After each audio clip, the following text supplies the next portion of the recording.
Hi, I'm Sarah Starr. I offer private and group coaching, and today I'm doing a short webinar on how to decrease the drama in your life by really getting clear on the distinction between fact versus story. So here's typically what happens. We see something, we feel something in our body, we observe something, we hear something, something factual happens. When that thing happens, we tell a story. And the story we tell ourselves leads to an emotion, a way that we feel. And that emotion may possibly lead us to act. Consider the situation of I open my front door and there's a bouquet of flowers sitting there.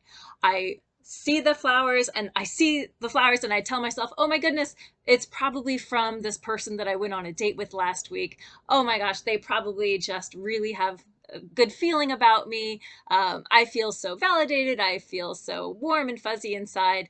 And I immediately grab my phone to maybe send them a text to let them know, oh, I got the flowers. I bend down to pick them up and I look, and the tag is actually addressed to my neighbor across the street. The flowers weren't for me, they were for someone else. So the fact of that story was I opened my door and there were flowers there. The story I told myself was, oh, it's from this person. They probably feel this way. The feelings that came from that story were excitement, and the action was maybe moving to send them a text, which I didn't do. This is a theoretical story anyway. So that's the difference. Now, we all tell stories. It is impossible to go through this world without telling stories. Stories are how we make sense of the world. Stories are how we relate to each other. So it's not horrible to tell stories. But sometimes there are stories that we tell ourselves that we haven't realized are not fact. And these stories seem so true and so binding that they stop us from moving forward in our healthy habits. I spent a lot of my life thinking that I was emotionally broken. There's a lot of mental disease in my family, and I spent a lot of time thinking, this is just how I am. My family just has problems with emotions. My family just, we can't really make these positive changes. We have depression. And I was stuck in the story that that was what my life was going to be. But the fact of the matter was, I had depression. That was the fact. I woke up and I was depressed. I didn't have any other fact other than that. And so when I changed my story and I allowed myself the possibility that I could change, that I could be different, that I had a unique life, that I actually did have control over, things started to change. If you have a situation where you're feeling a lot of drama, that's the biggest clue that you are confusing your story for fact. So think about a situation going on where you feel high amounts of drama, and then ask yourself 4 questions. This is how we can really figure out if this story is helping us or hurting us. So how tightly are you holding to your story? 1, is there anything that needs to be different in my story? Is there something that has to change? Do you have to have been born with different genetics? Number 2, does my story include something in me that needs to be different? Was there some personal failing on yours? Were you not smart enough, not strong enough? Is there something in you that's not enough? 3, should somebody else be acting in a different way? Oh, if only my spouse was more supportive, if only my mother, sent me more money on my birthday, what needed to be different? And number 4, is there a right and a wrong way that this should be happening?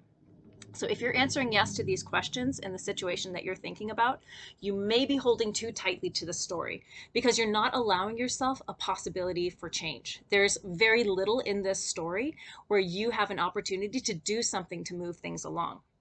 So when you notice that you're holding too tightly to this story, go back to the facts. Tell the story again in fact. After I got divorced, I had a big story in my heart, and it really was like a lot of drama and a lot of emotion. And I basically just sat on the couch for a year, like really pent up in story mode. And then I learned about this fact versus story, and I asked myself, okay, what are the facts?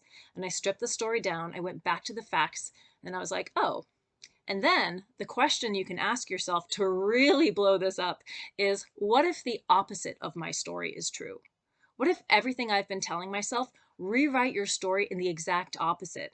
What if you were enough? What if that person didn't have to change anything? What if the situation actually happened exactly as it should? Ask yourself those questions, come up with the opposite of that story, and then see if there are facts to support that story as well. And guess what? There probably are. So not only is the opposite of your story maybe equally true, but there could be a million different versions of your story that are also true. The facts are very plain and simple and could support a million different things. So when you realize that there could be many stories, go hunting. Find the story that takes the drama out. Find the story that gives you a chance to actually move forward. Find the story that feels more comfortable for you, because you get to write this story based on the fact. So clean it up, figure out where the facts are. Now, um, because we have to talk in stories, no one just goes around talking in fact. It's just not how we communicate. We need to learn how to speak unarguably.